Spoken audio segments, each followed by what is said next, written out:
ես Նիկոլ Աղբալյանի ռոցական գեներիս են, իմ աղջիկա, Դավիթ Միքայելը, չգիտեմ ինչ ասեմ, շատ լավ տղաներ են, զույգեր են, իրար լրացնում են, ահավոր խելացի, կրթված, մի անգամ չեմ տեսել այդ երեխեքից անդասիրակ ինչ-որ բան, իրանց մաման, իրանց ընտանիքը, մի խոսքով նենց մարդիկ են, որ ուզում ես, որ քո երեխան իրանց հետ ընկերություն անի, ոչ թե ինչ-որ անհասկանալի մի հատ վիդեոյի մեջ տեսնես։ Այսինքն դուք չեք հավատում, որ տղաներից մեկը պատրաստում են իրոք հարվածել։ Չէ, անհնարին է, ես նույնիսկ որ ինձ ասեցին, ես հենց սկզբից չեմ հավատացել։ Նույնիսկ որ նայում եմ, ասում կարող է նմանացնում են ինչ-որ։ Իմ համար այդ անհասկանալի է։ Ուղղակի երևի սխալ պահին սխալ տեղում են երեխեքը հայտնված եղել, որտեվ ու հետո մի չկարելի է այդ կոմենտներին, բաներին վերջ տալ, երեխեք են վերջապես։ Նոր լրացած 18 տարեկան այդ երեխա են իրանք։ Ես էլ ունեմ երեխա, իմ երեխու հետ էլ եմ խոսում, տենում եմ, էլի, այդ ինչ-որ չար, վատ մտքեր չկա։ Բայց ԿՊ պատգամավորը մասնավորապես Լուսինե Բադալյանը նշել էր, այդ ինչպես է ստացվում, որ հենց խոսքը Նիկոլ Փաշինյանին է վերաբերում, սկսում են առողջական խնդիրներ ունենալ։ Դե իրենք մտածում են, որ դա կազմակերպված Ես չեմ կարող ասեմ, իրանք ինչ են մտածում, ես իմ կարծիքն եմ ասում, ես գիտեմ, որ երեխեքը ոչ մի տենց բաների մեջ չկան, նույնիսկ իրանց մաման սոցիալական կայքերում չկա, ասեմ ավելին, էլի։ Հա չունի ինքը, ուղղակի չի զբաղվում, չի հետաքրքրվում, ինքը իր ընտանիքը, իր երեխեքը նույն ձևի երեխեքին է դաստիարակել,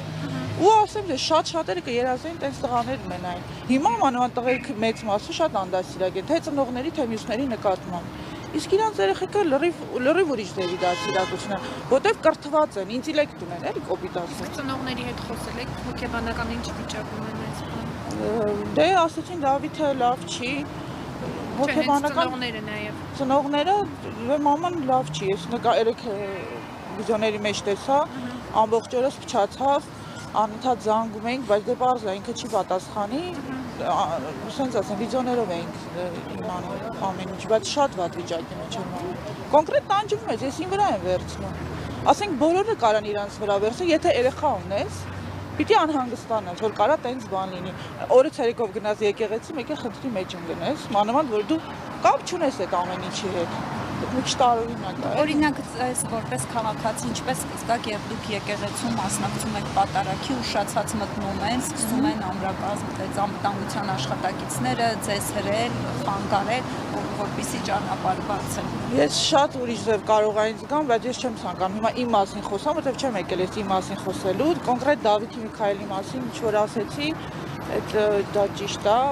ուրիշ բան չկա իրանց մասին ասելու, մենակ լավ բաներ կարանք ասեն։ Այդ տեսեք, ասում են ընտանիքով են եղել պատարագի, իսկ հնարավոր է, որ Գիգնազորի անդամներից մեկը տղաների մորը այդ հրմշտոցի ժամանակ կպել է, որ բոկվել են տղաները։ Շատ հնարավոր է, ես այնտեղ չեմ եղել, բայց հնարավոր է։ Որտեվ տաքարում տղաներ են 18 տարեկան, մի հատ բոլոր 18 տարեկանի հետ մի հատ փորձեք մի քիչ կոպիտ խոսեք կամ մի քիչ ձայն իմ աղջկա հետ ես որ մի քիչ սուր բանով եմ խոսում, արդեն ամեն ինչ մեր տանը փոխվում է։ Բա տղաների մասին ինչ կարելի է ասել։ Այդ պահերը պետք է հաշվի առնել ինձ թվում է։ Բայց ամեն դեպքում դուք կարծում եք հուզական ֆոնի վրա եղել, ինչ էլ եղել է քաղաքական։ Ու ես չեմ կարծում, ես ինչ տենց ահավոր բան ա եղել, որ դարձել են սենց մեծ պատմություն։ Ու ինչ ասես գրում են, այդ մի քիչ ամոթ է, իսկականից ամոթ է։